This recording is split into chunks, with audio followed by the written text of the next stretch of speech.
The UN said we have 12 years before complete disaster. Democratic Congresswoman Alexandria Ocasio-Cortez has been in Congress for only a month, but she continues to change the conversation around the different policy issues that we are now focusing on. So here's another example.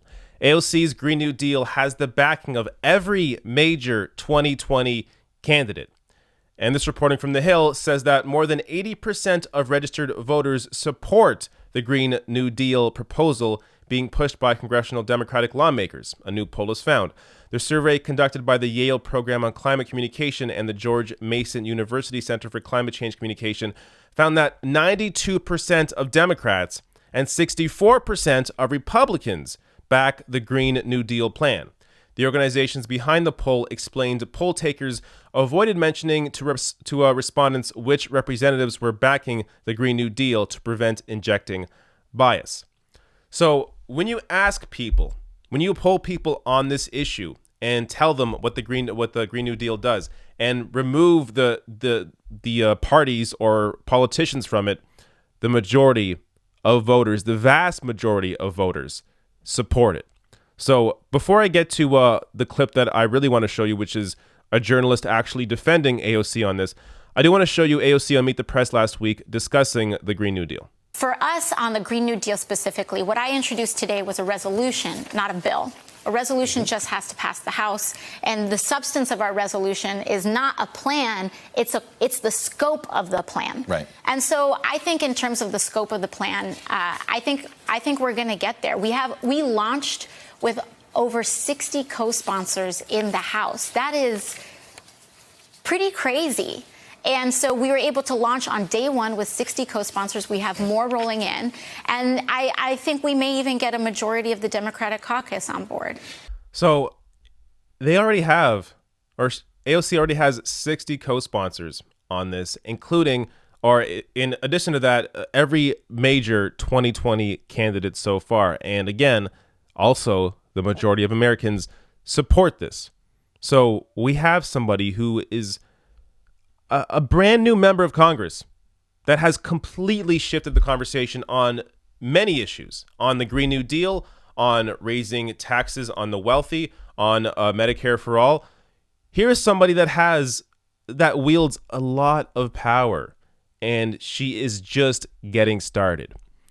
I've said many times, and it continues to be true, AOC is the future of the Democratic Party.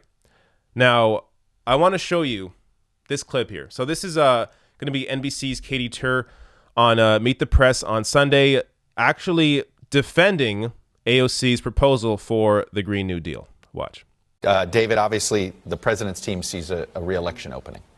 Oh, yeah. I mean, it's wide and it's huge. And it's a real big pothole, I think, Chuck, for the Democrats. Look, we know the polls. We've seen them. 35% of this country is conservative, 35% or so is moderate, 26% or so liberal. But this is going in a far different direction. Even some of the polling shows that I think it's 19%, it's an NBC poll actually, 19% think socialism is okay. These are Americans in this country. So the point is that Donald Trump sees this. He's a master brander. And I believe this is a major, major pothole for Democrats coming in 2020, big time. Iceberg right ahead. I'm not so sure about that. I mean, I think you have some real reporting out there from experts, not just analysts on television, but from actual experts at the UN, from the Donald Trump's own administration, saying how dire this is. The UN said we have 12 years before complete disaster. You talked to the representative of the Marshall Islands, and he's calling it what could amount to genocide if we allow things to go as they are. The reports aren't just, hey, it's going to get bad. The reports are people will die. Millions and millions and millions of people will die. And I think that there is an appetite among voters out there, especially Democratic voters and potentially swing voters, to say, hey, let's do something about this now because it's going to affect our future. And there's real economic damage that can happen as well. Billions of dollars in economic damage from crops to deaths to losing oceanfront homes and businesses over the next century. Real quick, This is what happens when you actually elect people that introduce policy ideas that are based in science, that are based in data, in reality. You will have people like Katie Tur that understand that and see, oh, well, this is a bold idea, but actually, let me look at the details here. Let me look at who supports this kind of idea. Oh, these scientists that have the information, that have the data, that have the science to back up that, yes, this sort of transformation of a Green New Deal is actually great policy. And in addition to that, as we've seen from polling, the majority of Americans support it. Now, I did forget to let you know there that the beginning of that clip was going to be David Brody. So David Brody is a member of the Christian Broadcasting Network. I find it funny that Chuck Todd introduced him as CBN, part of the CBN network. But no, he's Christian Broadcasting Network. This is a guy who does not believe in climate science. He is anti-climate science.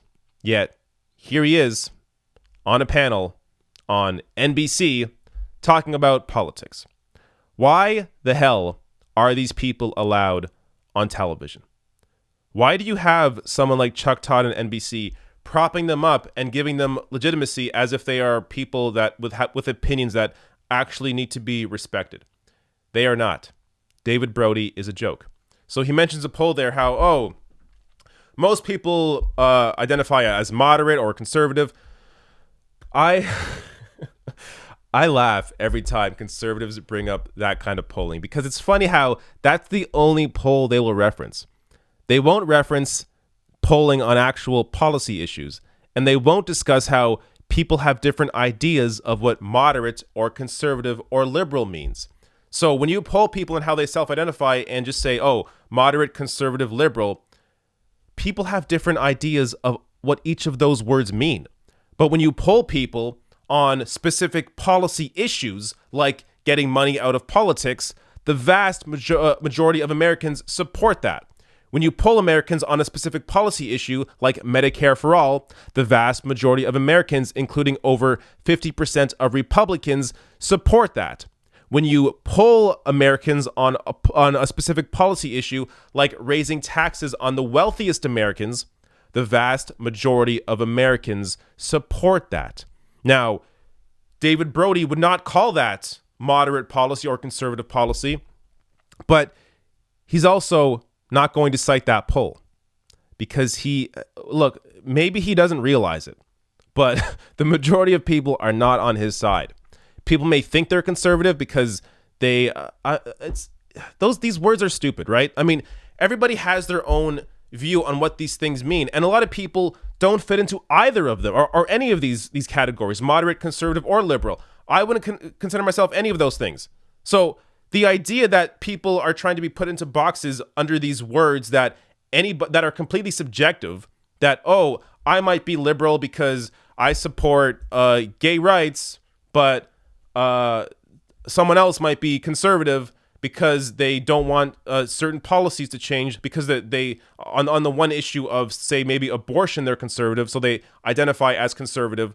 But on every other issue, they're progressive and they want higher taxes on the wealthy and they want Medicare for all and they want to get money out of politics. But because they identify as conservative culturally or on social issues, then they'll consider themselves to be conservative. And it's the same thing with liberal or moderate. A lot of people don't know what the hell these words mean because honestly, they don't mean anything.